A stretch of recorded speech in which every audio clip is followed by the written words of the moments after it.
Something is stirring, even if you can't see it. Before the thunder shatters the sky, there is a moment of absolute silence, an invisible tension that raises goosebumps and announces that nothing will ever be the same. This is how the approaching time feels, as if the edges of our world are slowly beginning to close, as if ancient cycles, those we thought were dormant, have awakened simultaneously. Symbols return, signs align, and a profound feeling washes over us. We are entering a point of no return, even if we cannot yet name it.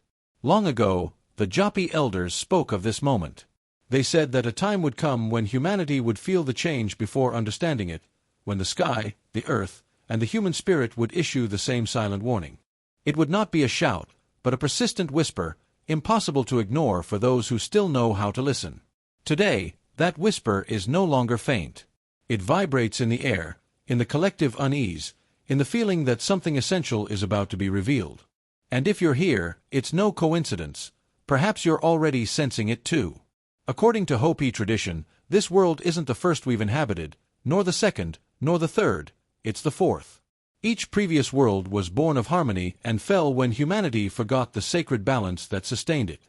These weren't mere natural disasters, but rather ruptures of the collective soul, moments when people broke their pact with the earth, with each other, and with the invisible order that gives meaning to life. These truths, the Hopi say, weren't lost. They were etched in stone, in spirals and pathways that narrate the pulse of time and the memory of humanity. The stories tell that the first world ended in fire, the second in ice, and the third beneath the waves. Each destruction was a reflection of an inner decay. And although the stories change in their details, the message remains intact. Worlds don't collapse only due to external forces. They collapse when humankind disconnects from the sacred order. The fourth world was given to us as a new opportunity, a spiritual reset to relearn humility, gratitude, and balance.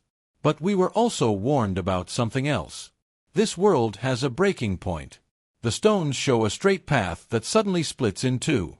One descends into chaos, driven by illusion and ego. The other ascends toward harmony. This division doesn't happen outside. It happens within human consciousness. Before continuing, I wholeheartedly invite you to click the like button, subscribe to the channel, and turn on notifications so you don't miss what's coming. Share this message with someone you feel needs to hear it today. Stay until the end because what you're about to discover isn't just an ancient story, it's a choice we still have time to make. The fifth world, they say, can only emerge if enough people choose the higher path. It's not guaranteed, not promised, not destined, it must be earned. The Hopi elders described it as a world realigned with truth, where humanity remembers its place within creation, not above it. A world born not from destruction, but from purification and awakening. And as these ancient carvings warn, every cycle eventually reaches its threshold, an invisible edge where one world fades and the next waits silently. Many believe that threshold is approaching in 2026. For the Hopi, time is not a straight path, but a breathing rhythm, cycles that expand, contract, and converge at moments when humanity must choose its direction. Among those convergences, many interpreters of Hopi teachings point to the mid-2020s as a threshold, a window through which long-simmering pressures finally surface.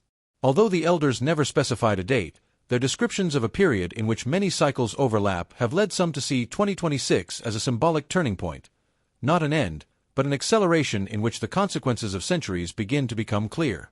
In modern terms, this threshold is reflected in multiple layers of our world. Natural cycles intensify, weather extremes become more severe, oceans shift, and storms acquire an unusual frequency. Solar cycle 25 reaches its peak around this time, stirring the magnetosphere and subtly affecting technology, communication, and even human psychology. Social and political cycles reveal their own volatility.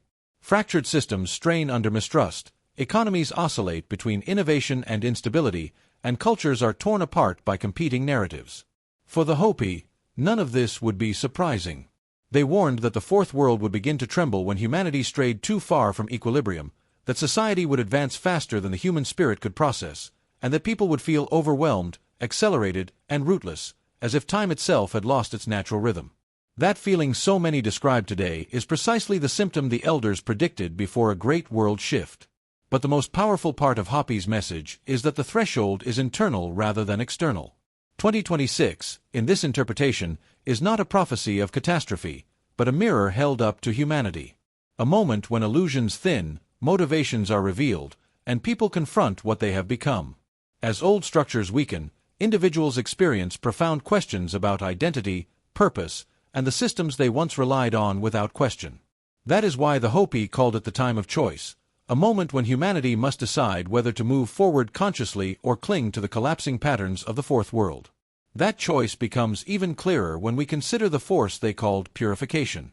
In Hopi teachings, the Great Purification is not a divine judgment pronounced in anger, but a natural rebalancing, a restoration of harmony where humanity allowed disorder to take root. The elders described it as a force that begins quietly, almost imperceptibly, within the human heart. Before the earth trembles, before societies fracture, before illusions crumble, the first tremor is internal. A growing discomfort with what we have become. Many feel this pressure today, a disquiet that cannot be explained by politics alone, a turmoil that no distraction can quell. The Hopi said that this inner turbulence is the earliest sign of purification. The spirit attempting to correct its course. People report sudden emotional shifts, heightened intuition, or the collapse of beliefs they once held with confidence. Relationships are rearranged, priorities are reversed, and the familiar becomes strange. These experiences, often interpreted as personal failures, are understood in Hopi wisdom as the cleansing that precedes awakening.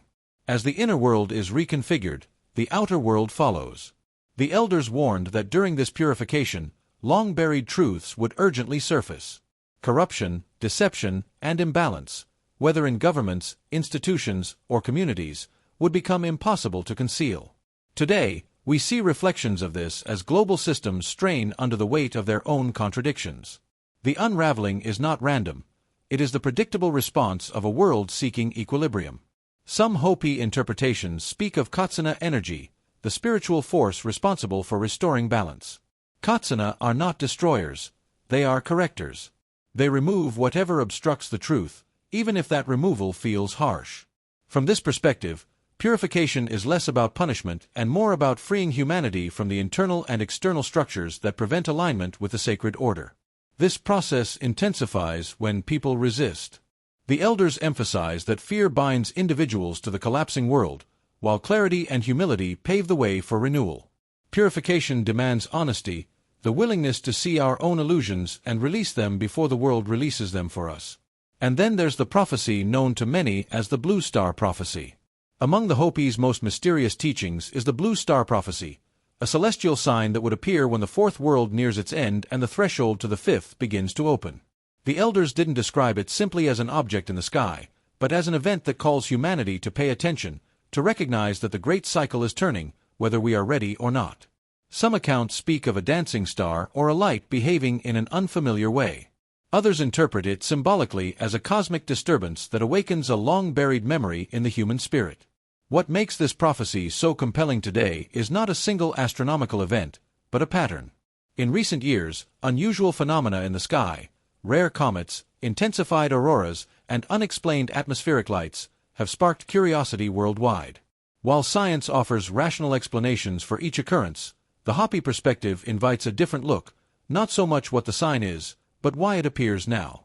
The prophecy, ultimately, is less concerned with mechanics and more with meaning. The elders warned that many would witness the sign without recognizing it, not because it was hidden, but because modern people have forgotten how to read the sky as their ancestors did. For the OPI, the heavens are a mirror of Earth's cycles. When a signal appears above, it reflects a shift already unfolding below, within societies, ecosystems, and consciousness itself. Whether the blue star has already appeared or is yet to come remains part of the mystery. Its purpose is not prediction, but awakening, a reminder that the world is changing and that humanity must decide how it will change with it. And this awakening becomes even clearer when we consider another Hopi warning, a network that would one day cover the entire Earth. Long before satellites, screens, or wireless signals, the Hopis spoke of a time when a vast network would blanket the planet, instantaneously carrying voices, images, and messages across enormous distances. For many modern interpreters, this description resonates with eerie accuracy with our digital world. What the Hopis warned of was not merely technological advancement, but its spiritual consequence, a civilization so outwardly connected that it forgets how to listen inward. In their teachings, this network was a double-edged sword. It would unite humanity in unprecedented ways, but it would also distract from the wisdom needed to survive the coming transition. Information would be plentiful, but meaning scarce.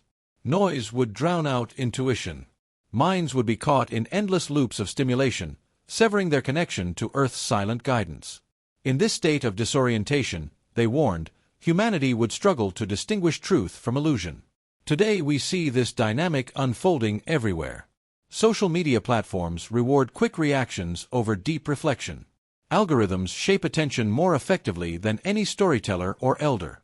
And the constant stream of images, news, and entertainment creates a psychological static that overwhelms the subtle voice of instinct.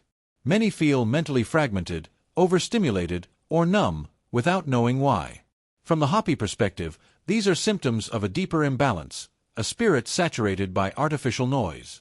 Yet the prophecy doesn't condemn technology, it warns against dependence. The Hopi emphasized that when the web spreads across the earth, people will have to choose whether it becomes a tool for awakening or a trap that keeps them asleep. The danger is not the web itself, but the forgetfulness it fosters, the loss of silence, presence, and inner truth. And as this digital web tightens, the elders said, another sign would emerge. Two forces that would shape the world's destiny, known simply as the twins. In Hopi tradition, the future of the world is shaped by two powerful forces called the twins, spiritual counterparts that represent opposing but inseparable energies. Some elders describe them through ancient names like Pokangia and Palongo Hoya, guardians who maintain the balance of creation. Others speak of them symbolically. One of the twins embodies destruction, the force that clears away what can no longer grow. The other embodies healing, the force that nurtures what must endure. Together they form a universal tension from which humanity cannot escape, it can only choose between them. The OPI said these twins would become especially visible near the end of the Fourth World, not through a physical appearance, but through the growing conflict between creation and collapse, clarity and deception, unity and division. Destruction in this context is not a villain. It is the breakdown of structures built on imbalance. Healing, equally powerful, is the emergence of new patterns rooted in truth and harmony. Humanity stands between these forces, amplifying one or the other through its choices, intentions, and collective behavior. Today, the twins can be seen in every aspect of our global landscape. As old political and economic systems fracture, grassroots movements promoting compassion and sustainability grow. As misinformation spreads like wildfire, a deep hunger for authenticity and meaning simultaneously emerges. As environmental damage accelerates, new generations rise with an instinctive desire to restore what has been lost. These dual trends, collapse and renewal, accurately reflect the Hopi vision. The elders taught that the twins do not decide the outcome, they merely reveal it. The path humanity treads becomes visible through contrast. When destruction intensifies, it exposes what cannot continue. When healing rises, it highlights what deserves to be preserved. The tension between these forces is not a prophecy of doom, but a test of conscience. And this test becomes even more evident in the prophecy of a destructive power descending from the sky, what the Hopi called the ash gourd. Among the Hopi's most haunting prophecies is the vision of this ash gourd, a destructive power falling from the sky and leaving the world scarred and shaken. Early hearers often imagined a supernatural object, but later generations drew parallels with something far more familiar, the blinding flash and rising cloud of nuclear fire. However, the Hopi message goes deeper than any single weapon. The ash gourd symbolizes the moment when humanity's own creations turn against it. When ambition trumps wisdom and technological power expands beyond spiritual maturity, for the Hopi this was not merely a warning about war, but a reflection of imbalance. When human beings forget gratitude, humility, and responsible stewardship, the tools they forge can become instruments of devastation. The ashes represent more than a physical consequence. They signify the moral and emotional residue left behind when societies pursue domination instead of harmony. In this sense, the prophecy confronts the very essence of unchecked human power. Modern observers often focus on the nuclear metaphor, but the symbolism can be understood more broadly. Destructive technologies, environmental collapses caused by human exploitation, or any force unleashed without regard for the consequences. Hopi elders emphasize that such devastation arises when people disconnect from the voice of the earth. When the relationship between humanity and the natural world fractures, the world responds through events that demand attention and a course correction. The ash gourd, then, is not an inevitable catastrophe. It is a threshold, a point at which humanity must confront the consequences of its choices and decide whether to continue down a path of imbalance or return to alignment with the sacred order. It is a warning, but also an invitation, an opportunity to change before the damage becomes irreparable. And nowhere is this invitation clearer than in the signs that emerge. In Hopi teachings, the earth is not a passive stage upon which humanity acts. It is a living relative, a conscious presence that responds to imbalance with unmistakable signs. The elders warned that as the fourth world approaches its tipping point, nature would begin to speak louder, offering signs to anyone with eyes willing to see.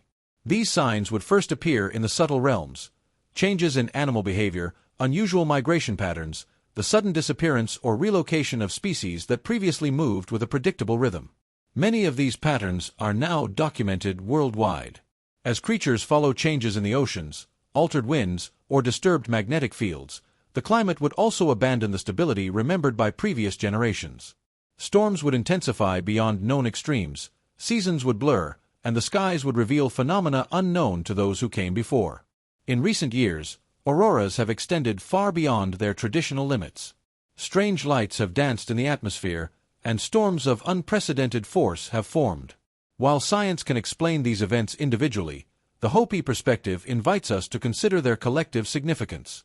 When nature becomes unpredictable, it is not just an environmental matter, it is a spiritual feedback loop. The elders said, "The earth grows weary when humans forget gratitude. Our disregard for balance, our extraction without reciprocity, and our constant acceleration create a pressure that the natural world eventually releases." Floods, fires, droughts, and atmospheric turmoil are not punishments, but urgent reminders that humanity has strayed from its role as caretaker. This growing turbulence reflects the inner conflict felt by people worldwide. Just as individuals experience emotional purification, the earth undergoes its own rebalancing, and these parallel transformations occurring within and around us pave the way for the next stage of the Hopi prophecy. For when the signs become impossible to ignore, humanity reaches the moment represented by one of the most powerful symbols, the split road. Among the most striking images preserved in Hopi stone carvings is a single line that travels straight until it splits. One branch ascends toward harmony, marked by figures walking in balance. The other spirals downward toward disorder, filled with of people who pursue illusions disconnected from the rhythms of nature. This simple yet profound symbol represents the central teaching of the Hopi prophecy. Humanity does not cross the threshold of the fifth world collectively or simultaneously. First, an invisible, silent, profound fracture occurs, a division of consciousness. Only afterward do the visible consequences arise. The straight path is not an external promise nor a privilege reserved for a select few. It is the path of inner alignment, where gratitude replaces complaint, humility dissolves the ego, and respect for all life becomes a daily practice. Those who walk this path remain grounded, firm in the truth that dwells within, without needing to impose it. The fractured path, on the other hand, represents those who cling to fear, denial, and structures that are already collapsing, trying to hold up a world that is crumbling. The elders were always clear. This division does not depend on status, religion, lineage, or inherited beliefs, but on the level of consciousness. At the precise moment when a being humanity recognizes the imbalance and decides to correct it, beginning to move toward the higher path. This separation is not a future event or a distant prophecy. It is already happening here and now before our very eyes. Today we see it reflected in the polarization of societies, in opposing values, and in communities that no longer share a common understanding of reality. Some human beings move toward simplicity, coherence, and authentic connection. Others sink into constant distraction, perpetual conflict, and artificial identities that offer refuge. But no, right? The Hopis called this process the Great Separation, a filtering of consciousness that precedes the birth of a new world. And yet, the prophecy never spoke from fear, but from hope. The fifth world does not demand perfection, only intention. It does not require awakened multitudes, but sincere hearts. Even a small group that chooses truth, balance, and responsibility can influence the course of an entire era. The symbol of the divided path reminds us that destiny is not written in stone. It is built with every step, every choice, and every conscious act that we undertake. According to the elders, those who most naturally carry the seeds of the fifth world are not the old leaders or the fading power structures, but the young. A new generation is already walking toward awakening. The wisdom needed to cross this threshold does not come from those most committed to maintaining the illusions of the fourth world, but from those who have not yet been completely molded by it. Young people who instinctively perceive imbalance, even when they cannot express it in words, were born with a more refined intuition, a clearer emotional sensitivity, and an inner resilience against the destructive habits that have defined modern civilization. Not because they are superior, but because they sense that something is amiss and dare to question it. Today, this prophecy feels alive. Young people around the world are challenging inherited beliefs, questioning entrenched institutions, and seeking meaning beyond material success. Many are turning away from the constant noise of the digital network and returning, consciously or unconsciously, to mindfulness, caring for the earth, and spiritual practices known to their ancestors. Their restlessness is not empty rebellion, it is the first pulse of awakening. They perceive that the world they have inherited cannot sustain itself as it is, and they sense that something new is trying to emerge from the cracks of collapse.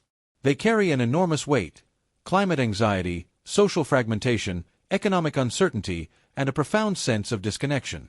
But within that pressure also lies the force that refines, purifies, and awakens. Their struggles sharpen clarity, their questions shatter illusions. Their empathy challenges systems built on exploitation and division. In them, the Hopi vision of renewal takes its first breath. The fifth world is not a perfect place, but a state of restored harmony, a way of living that requires authenticity, community, and a return to a sacred relationship with the earth. The young become its bearers, not because they are infallible, but because they can feel the shift without anyone having to convince them. Their intuition is the compass that points to the narrow path of healing. And as this emerging path unfolds, the world accelerates toward a collective shift that demands more than opinions. It demands awareness, courage, and choice. The elders never promised a smooth transition, nor did they speak of destiny as something fixed. They spoke of a decisive moment when humanity would face not an external enemy, but the reflection of its own choices. The signs in nature, the intensity of global events, and the growing intuition of the new generations remind us that the fourth world is thinning, and the fifth awaits those who can walk with clarity. This is not a message of doom, but of responsibility. Some worlds end through collapse, others end through awakening. The path that unfolds will depend on the consciousness we choose to embody. So before you cross this threshold, pause for a moment and reflect. What are you nurturing in your life? Fear or awareness? Destruction or healing? The future is not built solely through prophecies, but through hearts willing to respond to them. And in that silent choice lies the birth of the fifth world. If this message resonated with you, I invite you to click the like button. Please like, subscribe to the channel, and share this video with others you feel need to hear it. Leave your thoughts in the comments. Your voice is also part of this awakening. Thank you for being here. Thank you for walking this path, and may God bless you.